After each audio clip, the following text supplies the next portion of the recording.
everybody. Welcome to the Big Igloo Podcast. I'm right here with my sidekick, Travis Johnson. How you doing today, Travis? I am good. Good to be here. Doing all right? I'm all right, yes. I mean, you had like a little bit of sinus stuff going on. Yeah, a little stuffy.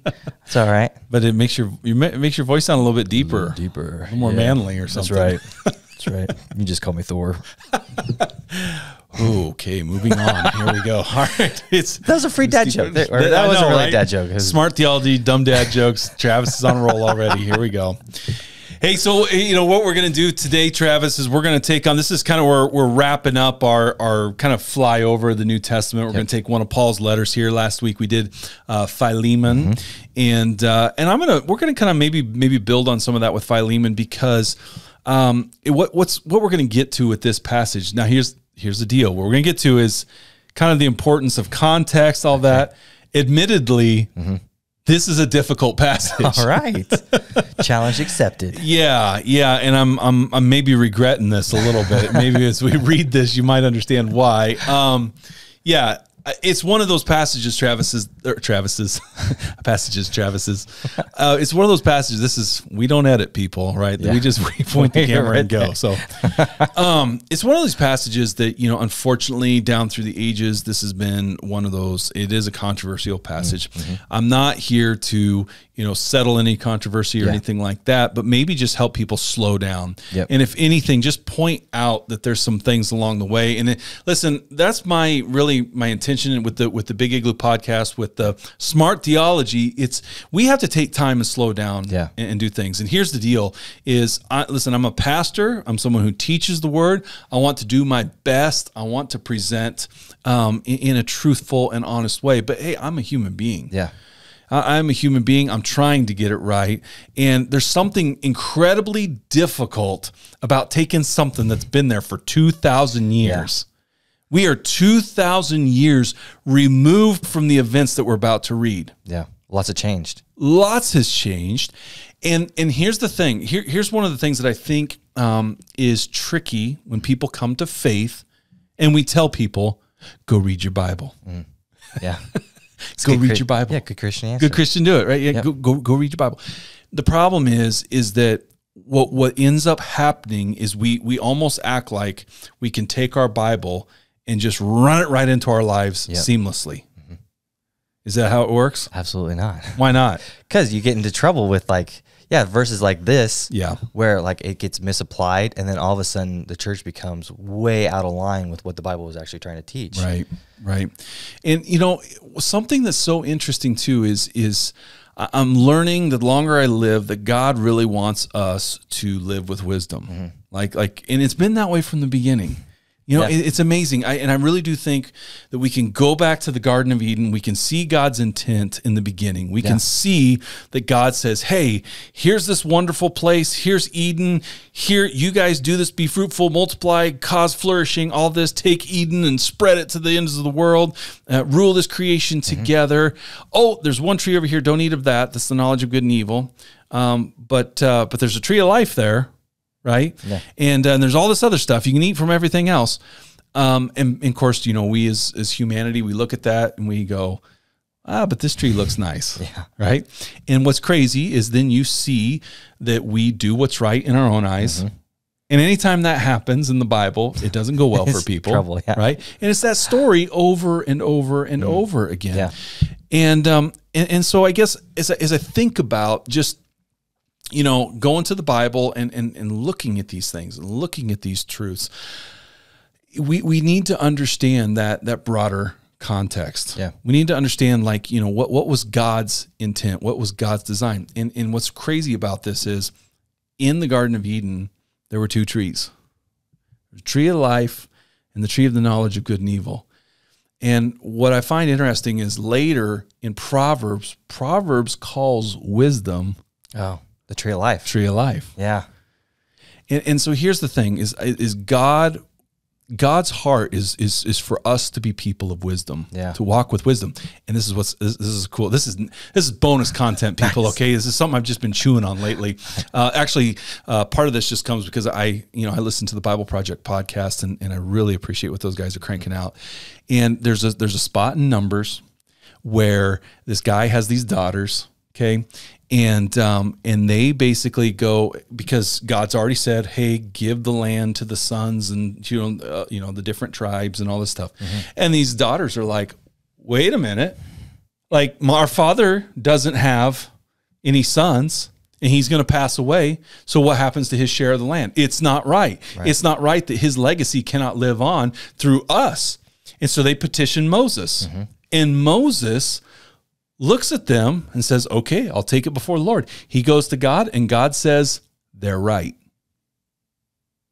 They're right. And so it basically gives them rights to the land. Wow. Yeah. And this is, and what they pointed out on that podcast, Tim Mackey, like one of the things that he said was, he goes, here's an example of just showing how the law, the letter of the law, if we say, oh, we have a law for this, oh, we this is what we're supposed to do, and we just seal it in time, then had that happened, those ladies wouldn't have gotten the possession of the land, because that's not what had been said to that point. But God looks at it, recognizes it, says, yep, they're right. And it just shows that sometimes the letter of the law violates maybe the heart or the intention behind it, right? And God intends us to walk with wisdom. And so I just want to say that, just again, this is a controversial passage, and I'm not trying to stir up controversy. That's not my heart, but really I want to glean what can we absolutely glean from this? And so here we go. We're going to go to 1 Timothy 2:8-15. So let's jump in. I'm going to go with the Contemporary English Bible here. It says this, therefore, and Travis, what do we do with the therefore? It's a new idea, or it's kind of transitioning. So in light of everything I just said, here's how to apply it. That's right. Yeah. What's the dad joke line? You need to know what the therefore is there for. Is there for. There you go. You need to know what the therefore is there for, but you said it right. You said it right on. Exactly. It's a transition in thought. So this is a new unit of thought. And by the way, if any of this stuff, if you're like, man, how do they know that stuff, or how do I learn in this stuff? There's this idea of pericopes, which is just a unit of thought. Okay. And so this starts a new unit of thought. Paul is transitioning. If you want to know more about these things, I did a Bible study boot camp here at Grace, and you can get those on YouTube. I think just Grace Bible Study Boot Camp. The PowerPoints were from Credo House, and so shout out to those guys.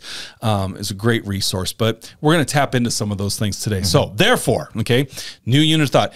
I want men to pray everywhere by lifting up hands that are holy without anger or argument.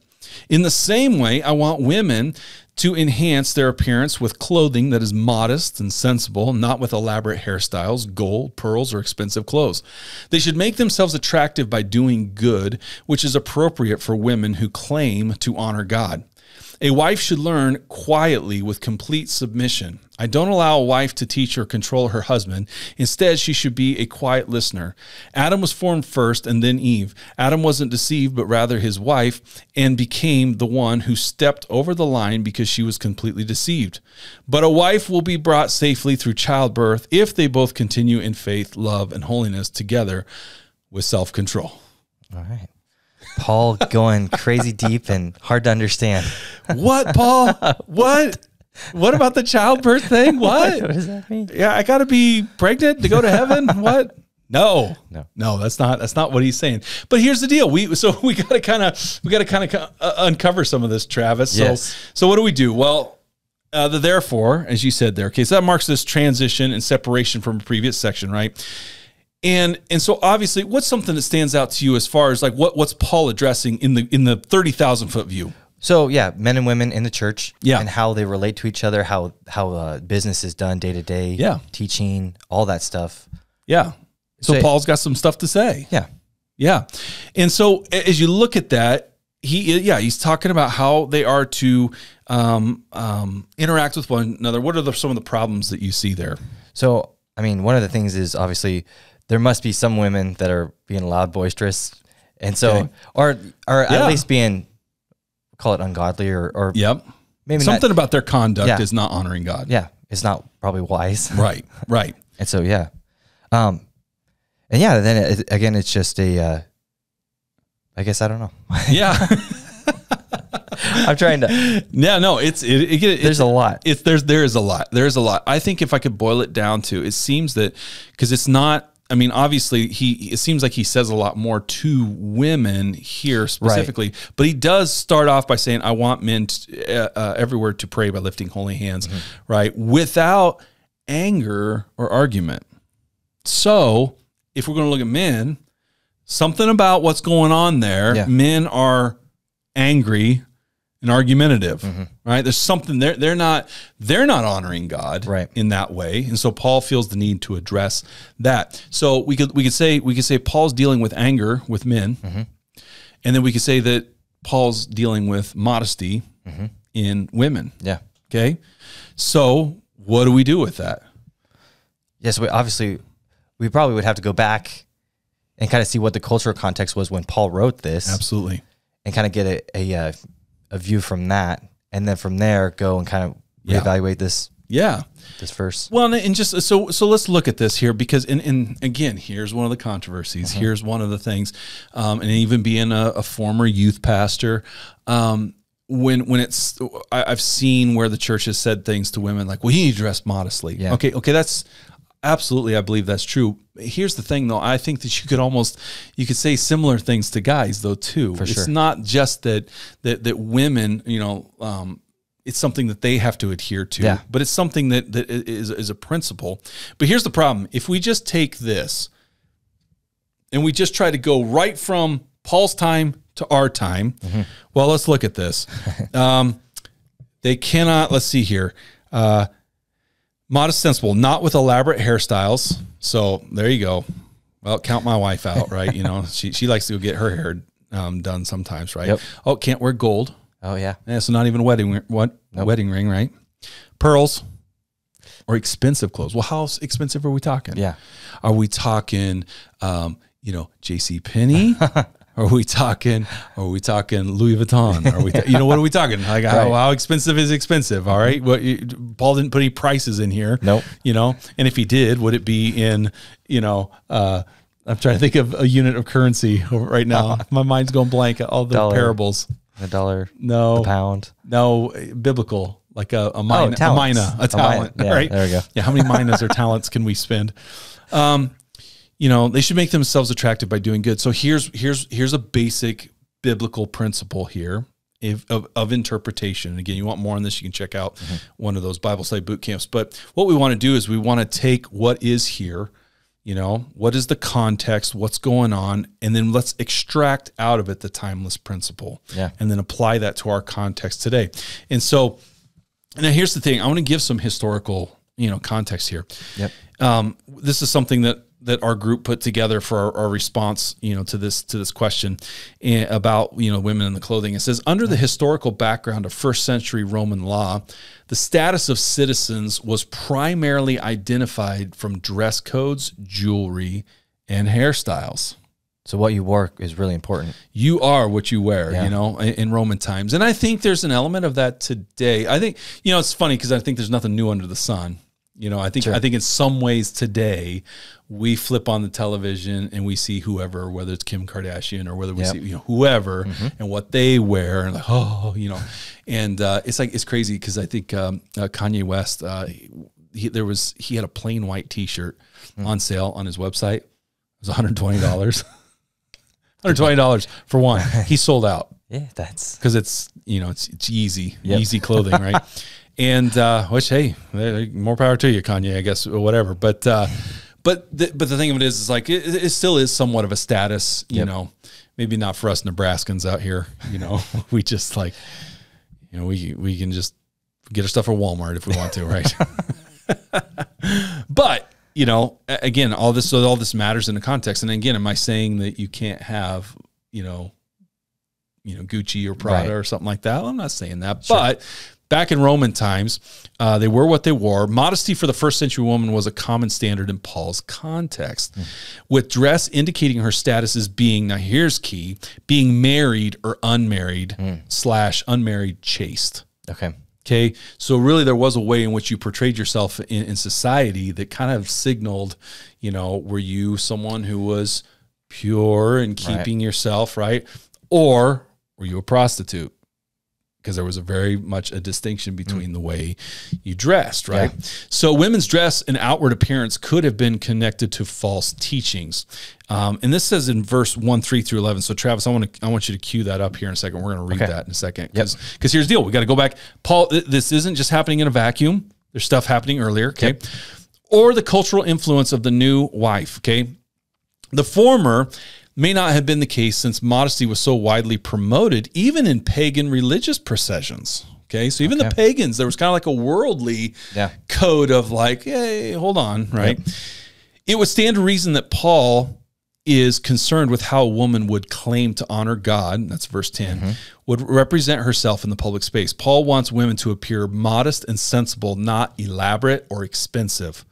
Their main attraction should be doing good, basing their attractiveness on good works, bringing alignment between their lifestyle and their claim to honor God. So I want to hold on just a second, and I want to think about this. So let's think about modesty. What does modesty mean? Well, when you kind of look at inside the Roman world, and we're getting at what Paul, he's not wanting their flashy dress to detract or to make other people think things different. He wants to make sure that the way they're conducting their lives is their priority. Yeah.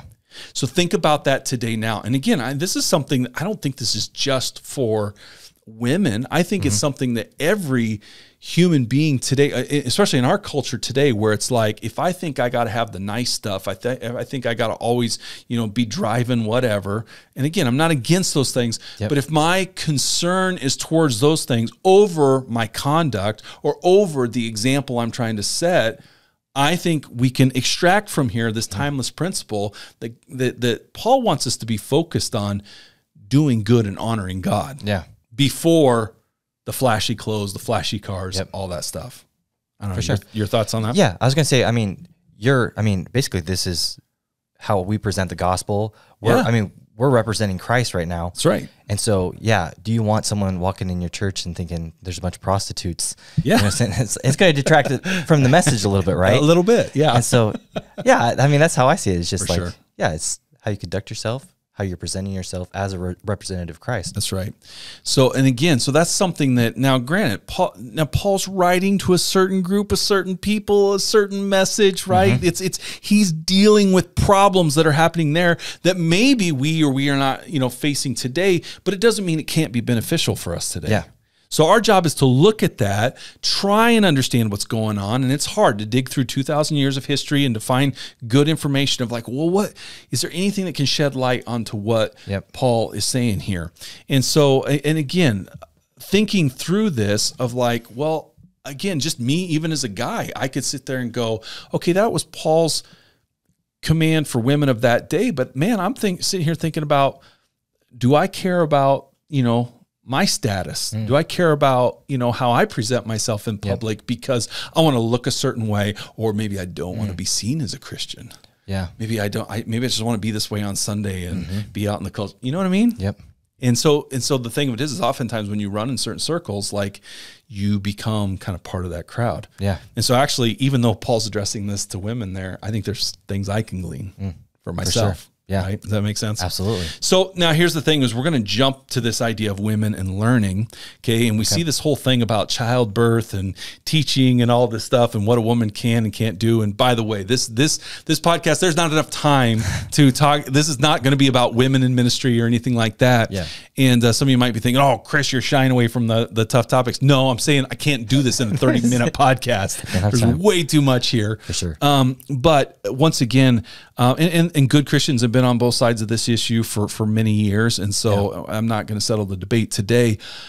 But we do need to understand something that Paul is writing, and so let's go to that 1 Timothy 1:3 through 11. So. Yeah, so I'm reading from the ESV. Yeah. So you read the whole passage. We going for it? Yeah, let's go for it. All right. As I urged you when I was going to Macedonia, remain at Ephesus so that you may charge certain persons not to teach any different doctrine, nor devote themselves to myths and endless genealogies which promote speculation rather than stewardship. So that says any person, right? Yeah. So he's forbidding a certain type of teaching from anybody. Yeah, regardless of gender. Interesting. Yeah.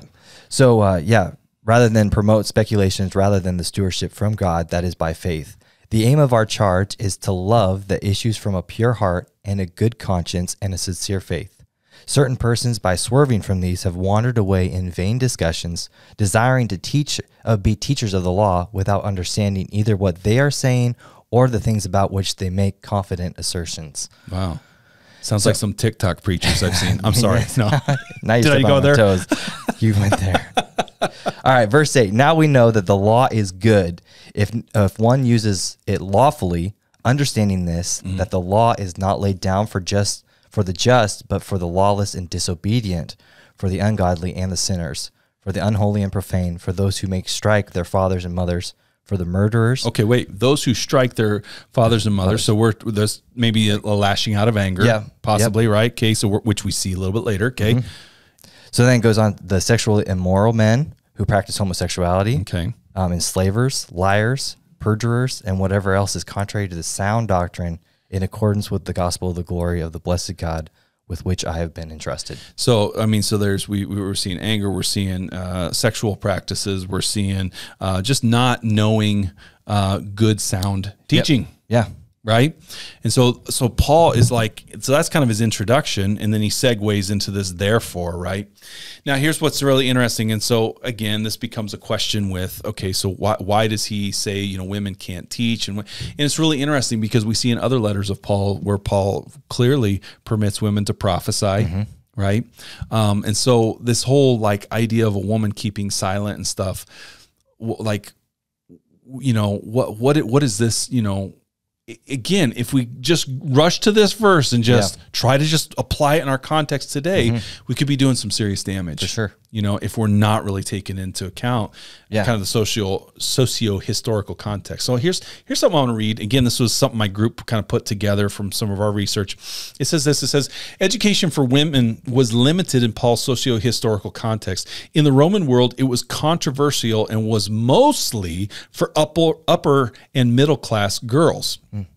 Now, was the reason why they provided education for them. This was provided so that a woman could facilitate managing a household, which would make her a more entertaining companion for her husband. This is according to Friesenbrook from History Extra. Since education was limited in this context, Paul could have in mind that women are more susceptible to the false teaching that he was encountering in 1:3 through 11. Okay. Now we put this out as hey, this is a possibility. Yep. This is a possibility. We're not saying that is what's happening. It should be noted that for Paul, learning for women is not in question, since he says that wives should learn. So in verse 2:11, he says wives should learn, which already there, if learning was prohibited or kind of controversial, especially for lower class women, Paul's not making that distinction, which is really amazing that 1 Timothy here is already acting as a countercultural letter. So that's something that we should absolutely see as almost a liberation for women in that regard. Where Paul's like, no, hey, women should learn. All right. It says Paul's instructions to men are that they should raise hands that are holy without anger or argument. His instructions to women are then for them to learn quietly with submission, verse 11, and not to seek to control their husbands, verse 12. Both of his commands here revolve around actions that seek to dominate. So Paul is addressing this issue of dominance from both sides. Sadly, I don't think this text is always read in that light. You know what I mean? Right. It tends to be used in a heavy-handed way towards women, unfortunately. Yeah. You have a thought? Yeah, I was just going to say, I mean, looking at the contents, we as guys, we can throw shade on the women. It's like, well, do all these things. And then we forget about the verses about us lashing out in anger and... Well, absolutely. And that gets to Ephesians. I want to bring up Ephesians 5 here in a second. All right. It says, both of his commands here revolve around actions that seek to dominate, whether it is men with anger or women in control. Paul wants none of this in the homes of believers. So again, we may not know completely what's going on. It's clear there's false teaching happening. It's clear some of these things are happening. And this affects the tone of the letter and what Paul is wanting to address. And it's, there's a lot of theories that are out there. And again, scholars debate this stuff. and I don't know that we know, with any exact consensus exactly what was going on. It does seem to me, at least, that you have Gnosticism that's starting to really take root and form, which calls the physical world bad and the spiritual world good. Yep. And so it's interesting that he talks about they will be saved through childbirth. I think Westphal is a theologian that I read on this in her book, Paul and Gender. She actually takes this position, and I hopefully I've got the right person, but regardless, she writes some really good stuff on Paul and Gender. But she kind of takes this position that there were these kind of cultic type groups that were going out, and some of these women that were spreading this teaching that basically women should not get married, they should not have children. Which is really interesting, that if that would make sense then. That would make sense then that Paul would be countering this. And especially if a woman, and Gnosticism would lend itself to this, because if you're calling the physical world bad, then you would actually say, what are you doing having a child, because you're just promoting more evil. Stop having children, don't have sex, don't be with a husband, deny all of that stuff, and that'll be the real you. And so if things like that are circulating, then it's interesting that Paul would go back to the created order, that he'd go back to the man being formed first, and like recalling their attention to really this Adam and Eve, it was good in the beginning, and this is God's plan, and the idea that maybe some, because in ancient world, I mean, you had a high probability of dying in childbirth. And so if there were cultic teachings that were saying things like, you're going to die because this is evil, then you could see where there'd be fear that would be stirred up. And if Paul's saying, hey, no, they'll be saved through childbirth. In other words, like nothing separates you from the love of God. But back to kind of what you said about like this whole honoring one another. Ephesians 5 is one of those verses. Oh, wives, submit yourselves to your husbands. That's the big verse. But everyone always forgets that it says guys, love your wives as Christ loved the church and gave himself for her. So in other words, men, you're called to die for your wife. And it's amazing how we can get so heavy-handed on women. This is what you're supposed to do, and we don't, I mean, as a man, how often am I challenged to love my wife like Christ loved the church? Completely sacrificing everything. I haven't done that as well as I should. Sure. If I'm just going to be honest, right? But it is this, I do like this idea of mutuality. Now, we brought something up in the last episode with Philemon, and we've kind of referenced it here a little bit already. God's creative intent. And when I look at Genesis 1 and 2, and I see the cultural mandate, I see man and woman created in the image of God for the purpose of promoting flourishing, for the purpose of lifting up one another and pouring out for one another. Like that's God's design. The problem is we live on this side of the fall. Things are sinful. Things have messed things up. We don't do this well. But when I look at Christ's leadership, I think about even my job as a pastor here, we can tend to look at power through this hierarchy, and so submission then becomes a dirty word because it means less than. But really, if you think about it, I as a pastor, there is a way, Paul even says earlier in Ephesians 5 where he talks about submit one to another. He's talking about the body of Christ. Like here, if I'm doing my role as a pastor well, there's a way that I'm coming under and serving the people of my congregation. I'm actually, in a way, submitting myself to them. I'm serving them. That's a Jesus model, right? That's a Jesus model of leadership. I don't know. What are your thoughts? It's definitely a harder approach. Well, and so, again, thinking you can't just pluck these verses and just kind of, willy-nilly kind of apply whatever, comes in our head. There is a context. Absolutely. And so, understanding that, then, reading these passages, we need to be careful and how we apply them. And Yeah, and what we're imposing on and stuff, and it's one of these things. So often, and I've been on internet, whether it's chat rooms or message boards or whatever, and I've been on ministry sites, and some girl will post a comment, and I've literally watched this happen where some guy chimes in and says, "Women, be silent in the church," and I'm like, that had nothing to do with an internet chat room. Yeah. Buddy. And so, and then how far do you take that? Does that mean, are you saying women can't be seminary professors? Are you saying, listen, I have benefited so much from so many different women in my life, instructing me and teaching me. And listen, as far as on this passage, just to be quite honest, I've been on both sides of this issue because I want to be faithful to Scripture. Yeah. I really do. At the end of the day, I want to be faithful to Scripture. And for me, it's what does this mean and how do I apply this? And so, but yet I look at other places, like I said, where women are allowed to prophesy. We look at women who are very influential. It's very likely that, I can't think of Lydia. It's very likely that Lydia started the Philippian church, and it was probably in her house. Yeah.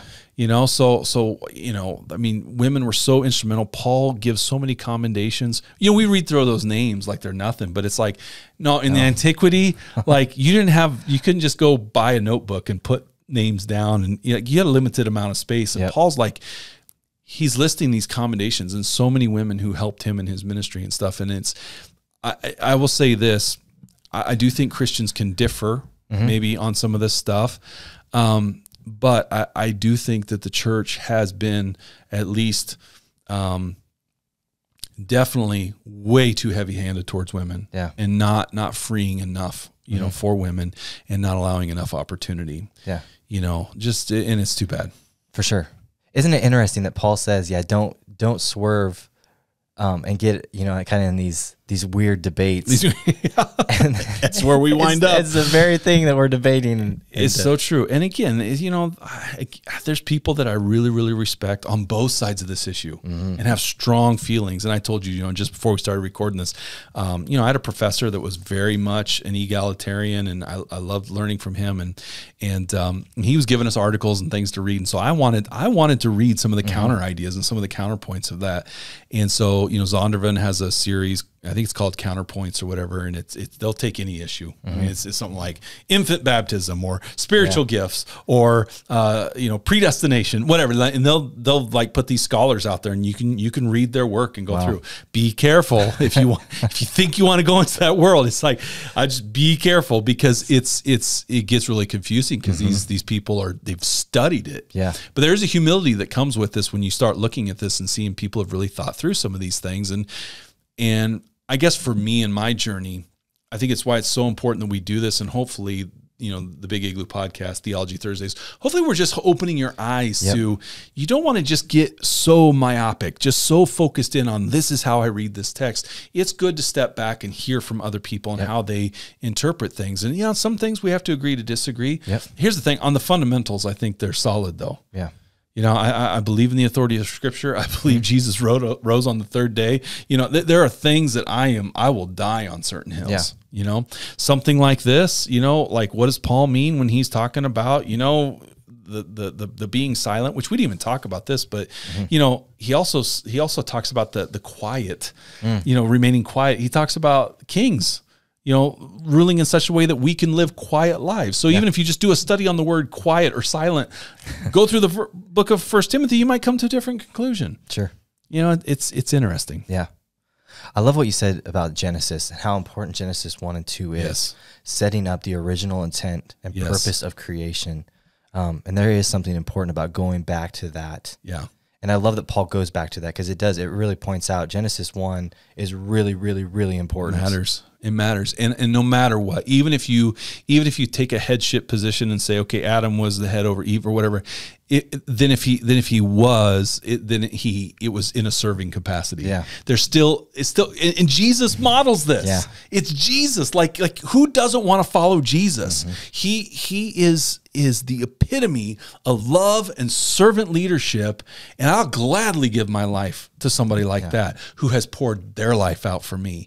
And so I guess at the end of the day, we can sit there and talk about this stuff, but Are you living like Jesus? Are you reflecting the character and values and the nature of Christ? And if you are, hey, you're in a good place. We're going to be all right. Yeah. So, right on. I don't know. How do you think we did? I think we did good. We're not too controversial? I don't think so. You didn't step on too many toes. Well, we shall see. We shall see. Well, we'll see what we're on to next, but that wraps up our kind of New Testament survey. Thank you so much for joining us. Of course, we'll have another episode of something coming up next week or whatever. So, but keep it locked in here. Like, subscribe, share, all that good stuff. We'll see you later.